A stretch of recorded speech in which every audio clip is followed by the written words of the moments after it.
Oke, baik. Assalamualaikum warahmatullahi wabarakatuh. Balik lagi bersama kita tentu di channel Asikin Aja. Baik teman-teman ya, kali ini di hadapan kita akan mereview sebuah proyektor lagi. Yang mana kali ini agak berbeda konsepnya. Biasanya kita mereview satu LCD proyektor atau DLP proyektor. Atau yang paling bagusnya laser proyektor. Kali ini kita akan mencoba 3 LCD proyektor ya. Dan ini mereknya sendiri adalah Epson COFH02, brand yang sudah melalang buana di alam liar. Ya, jadi bukan cuma BenQ saja yang di dunia proyektor yang sudah mengglobal, Epson pun sama ya. Dan ini harganya langsung saja kita sepil sekitar 10-11 jutaan waktu rilisnya. Tapi kali ini ya, berjalannya waktu, berjalannya saingan, harganya sudah ada yang under 10 jutaan ya. Kenapa lumayan mahal sementara bentuknya seperti proyektor jadul ya, seperti konvensional proyektor ya? Karena ini memang sudah Android dan ANSI-nya juga dia 3000 lumens ya. Cuman yang saya perkirakan itu sebenarnya 3000 ANSI lumen. Karena memang sudah di-review sama orang luar, dia melawan Ximi Horizon yang ANSI-nya 2000 ANSI lumen dan harganya 2 kali lipat, justru lebih terang yang Epson ini gitu ya. Jadi saya pikir ini bukan 3000 lumens, tapi 3000 ANSI lumen. Ya, di atas kertas dia nggak membeber-beberkan spek ya. Namanya juga brand besar, jadi orang-orang sudah percaya. Di bagian atas kita bisa lihat ya, kalau di sini ada speakernya dan ini untuk ngatur fokusnya ya. Dia belum autofocus, masih berupa geser-geser seperti ini ya. Kalau brand-brand terkenal justru emang kebanyakan kayak gini. Sampai BenQ saja yang kemarin kita review, yang harganya hampir 40 ya, dia juga sama. Masih menggunakan geser-geser seperti ini. Ini ada tombol powernya, ada Epson-nya juga, dan ada barcode-nya. Pada bagian samping kita bisa lihat ada celah-celah ini untuk ventilasi agar tidak mudah panas. Dan di sisi sebelahnya juga ada lubang-lubang ventilasi juga, yang mana di dalamnya ini terdapat Android stick. Oke, seperti ini bentukannya ya. Nah, ini yang membedakan dengan adiknya atau pendahulunya yang COFH01, yang mana dia belum disertakan Android stick. Dia harganya sekitar 7 juta, jadi lebih murah 2 jutaan. Kalau yang ini dia sudah dilengkapi dengan Android stick. Jadi remote-nya juga ada 2. Oke, seperti ini untuk remote-nya ya. Ini remote untuk Android stick-nya dan ini untuk pengaturan proyektornya. Di bagian belakang nyaris kosong, hanya ada port untuk powernya saja ya. Sayangnya ini tidak ada tambahan HDMI lagi, karena HDMI cuma ada 1 ya. Dan sudah dicolokkan untuk Android stick-nya. Sedangkan di bagian bawah seperti ini ya, masih ada tambahan untuk keluaran udaranya agar tidak terlalu panas, dan ini untuk mengatur ketinggiannya. Oke, di sini ada manufacturing-nya yang banyak sekali tulisannya. Secara build quality juga ini sama aja kayak brand terkenal lainnya, BenQ ataupun Xiaomi ya, walaupun Xiaomi brand Cina. Ximi juga sama brand Cina, Anker juga, tapi 11-12 ya. Beda dengan brand-brand Cina yang benar-benar Cina gitu ya, atau yang cuma nemplok-nemplok merek saja tapi proyektornya sama. Nah, ini BenQ ini bagus, walaupun ini sama-sama dari plastik, cuma terasa ini lumayan solid ya. Oke, nggak usah lama-lama, langsung kita nyalakan saja.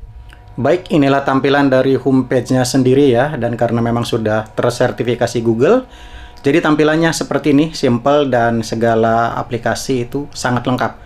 Terutama Netflix sudah pasti jelas-jelas resmi.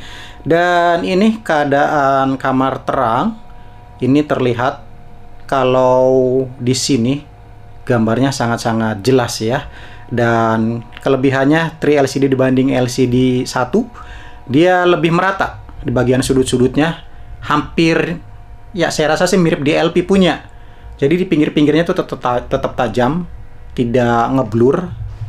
Nah ya, terlihat. Nah, biasanya di pojok-pojoknya nih angkanya itu agak ngeblur. Ini masih tetap tajam, sama dengan di senternya yang tajamnya menyerupai. Dan untuk kerataan kecerahan juga sama. Biasanya kalau satu LCD juga di tengah saja atau di center saja yang lebih terang, sementara sisi-sisi lainnya sudah mulai meredup. Kalau ini lebih merata, ini sudah terlihat dari homepage-nya saja sudah kelihatan. Memang kalau misalkan teman-teman lihat di gadget kalian mungkin tidak terlalu jelas ya, karena saya sudah sering menyaksikan proyektor 1 LCD ya dibanding yang 3 LCD ini lumayan terasa perbedaannya ya. Oke, kita akan coba cek pengaturan. Untuk menu image-nya kita bisa cek ya, ada oh ini ternyata masih mode low tapi sudah sangat-sangat cerah. Kita coba mode high-nya. Oke. Lebih cerah dan suara kipasnya jadi lebih kencang. Oke, terlihat ya perbedaannya.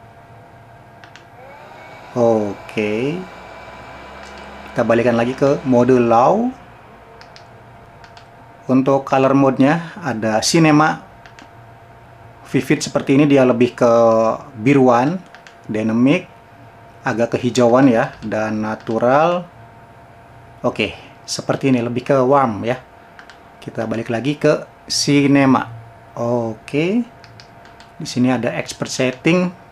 Ada brightness juga masih kita bisa tingkatkan. Bawaan 50, berarti kita bisa naikkan sampai 100 biasanya ya. Kita coba naikkan. Oke. Yes. Tapi saya rasa sih untuk menjaga kualitas warnanya itu lebih baik di 50 saja. Dan ini pun sudah sangat-sangat terang. Kontrasnya pun bisa di-adjust. Skin adaptive gamanya pun bisa di-adjust ya. Ada color, temperatur ini. Oke, color saturation, tint, dan white balance. Oke, sangat lengkap. Ada ketajaman juga. Oke, di sini ada expert HDMI EQ setting, ada reset image. Untuk settingnya sendiri di sini ya, ada volume, installation, display, operation, language, dan reset setting. Sementara di infonya, proyektor info. Oke, dia native-nya sudah full HD tentu. Lampu jamnya masih 0 jam, high-nya dan low-nya juga masih 0 jam ya, masih baru. Oke, seperti ini ya untuk settingan-settingan di ininya. Sementara untuk settingan di remote ini ya kurang lebih sama dengan di remote Android stick pada umumnya. Di sini kita bisa langsung ada shortcut YouTube, Netflix, dan juga Google Play ya. Dan kita akan langsung nyalakan YouTube dan kita akan tes kualitas videonya. Oke, baik ya. Jadi ini untuk settingan kamera saya setting auto karena kalau manual justru tidak menemukan gambar yang pas karena saking cerahnya proyektor ini. Ini padahal mode low dan ruangan menyala. Wow, ini sih 11-12 dengan DLP punya. Justru saya lihat di sini untuk warnanya lebih pekat, kontras rasionya lebih baik dibanding DLP ya, yang 3 LCD ini. Terutama untuk brightness-nya ini benar-benar mantap. Ini tuh terasa, wow. Ini proyektor paling terang yang pernah saya review di harga under 15 juta ya. Memang harganya lumayan, cuman untuk harga-harga segitu untuk kualitas ketajaman warna dan juga brightness ini yang paling terbaik yang pernah kita review ya. Memang ada sedikit minor ya, terutama di portnya yang kurang, HDMI-nya hanya ada satu ya. Mungkin itu faktor kenapa ini lebih murah ya.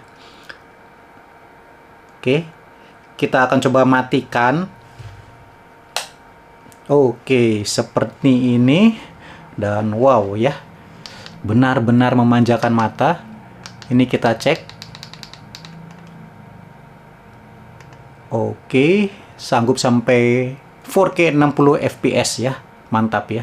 Dan untuk kualitas WiFi-nya di sini bagus banget ya. Biasanya saya di 2K aja di internet saya tuh agak patah-patah. Di sini untuk maksimal sampai 4K dia halus. Oke, mantap. Kita coba mode yang high-nya. Oke, jadi lebih cerah lagi ya. Dan suara kipasnya juga menyesuaikan karena memang lebih cerah, kipasnya akan semakin kencang. Oke, saya rasa ini sih untuk 150 in bakal memanjakan mata. Di mode low aja sudah memanjakan mata, apalagi mode high-nya seperti ini. Kita turunin lagi karena memang agak silau ya. Oke, untuk kualitas gambar ini mantap sekali. Saya nggak ada komplain untuk kualitas gambar ini, yang terbaik, bukan salah satu lagi yang terbaik, tapi ini yang terbaik di harga yang pernah kita terima under 15 juta. Oke, sekarang kita tes kehitamannya. Oke, ini kita tes kedalaman hitam ya. Oke, sesuai perkiraan ya. Maksudnya gimana bang? Ini memang tidak sebagus DLP untuk tingkat kehitamannya. Ini mirip-mirip aja sama dengan proyektor 1 LCD ya. Justru malah agak sedikit lebih keabu-abuan. Mungkin karena faktor terangnya itu yang boost banget, yang terang sekali. Nah, jadi terlihat ya di pinggiran gelasnya itu abu-abunya masih terlihat.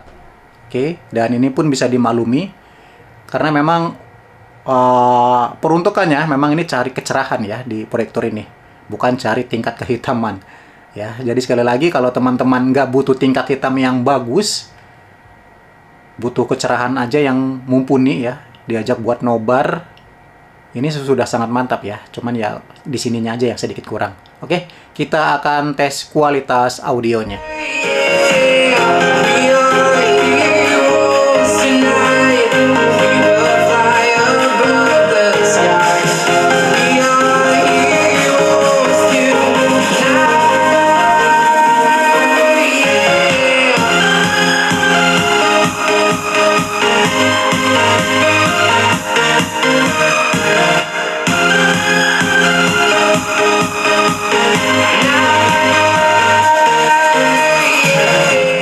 Baik, jadi kurang lebih seperti itu ya untuk sampel kualitas video dan juga audionya ya.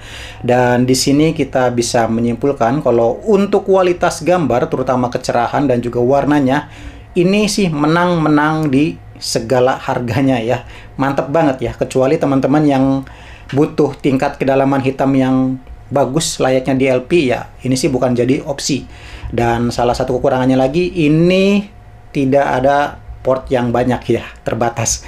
Dan juga kalau untuk kualitas audionya sebenarnya ini mewah, bagus banget, terbilangnya enak banget, jelas, bassnya pun ada berisi, cuma ya volumenya kurang, jadi mesti ditambah audio tambahan. Oke, jadi sekali lagi untuk kesimpulan saya, bila teman-teman pengen cari kualitas gambar yang terang, jelas, dan juga warna yang bagus, ini yang terbaik di harganya ya. Bahkan dilawan dengan XGMI yang 2 kali lipat harganya lebih mahal, dia masih lebih terang yang Epson ini. Oke, jadi kurang lebih seperti itu aja teman-teman. Jangan lupa tinggalkan komentar kalian. Sampai jumpa di video berikutnya. Terima kasih.